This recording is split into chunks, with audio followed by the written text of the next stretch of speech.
बे समाव आसाम पुलिसनि मोनसे गेदेर जाफुंसार रायजोआव दायो आयेननि बेरेखायै जौ जुवा निसा मुवा बेसाद फाननाय आरो जाख्ल'नाया गोरलै नङा।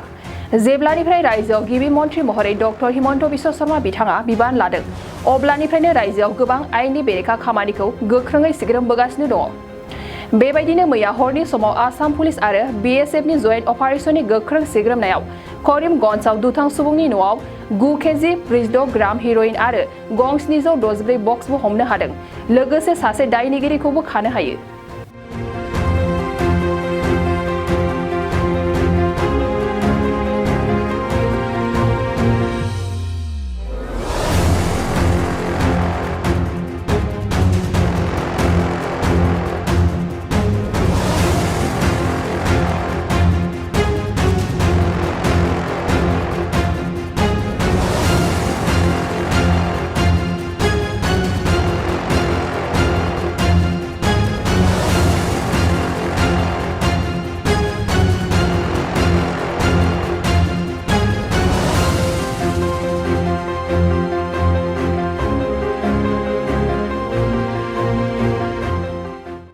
बाक्सा जिल्ला खख्लाबारि हजुआ सकनि के रडजों थांनाय लामायाव थानाय MB रिफाइनिं हाउसआव मबाइल ग्लास गावनायखौ गोरलैयैनो फाहामनो हानाय गोदान OCA मेसिन लानानै फैदों।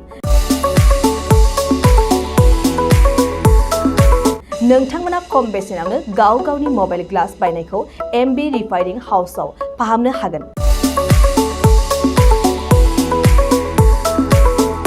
मबाइल ग्लास बायनायखौ फाहामनायजों लोगोसे मबाइलनि बायदि रोखोमनि बाहागो आरो बायदि रोखोमनि मबाइलनि गाज्रि जानायखौ बे MB रिफाइनिं हाउसआव फाहामनो हागोन।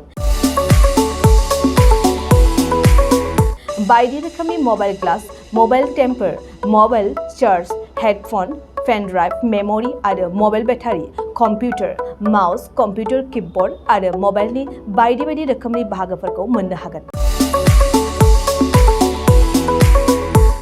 MB रिफाइनिं हाउसआव फोरमायनाय बायदिब्ला दासान्दिनिफ्राय लानानै फैगौ दिवालीसिम डिसकाउन्ट होगासिनो।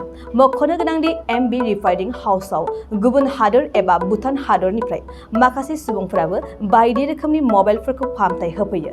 आबुं मोनथिनो थाखाय 8471972412 नङाब्ला 7002741465 जानबुं अनजिमायाव जगाजग खालामनो हागोन। सम फुंनि 8:30 रिंगानिफ्राय मोनाबिलिनि 8:30 रिंगासिम।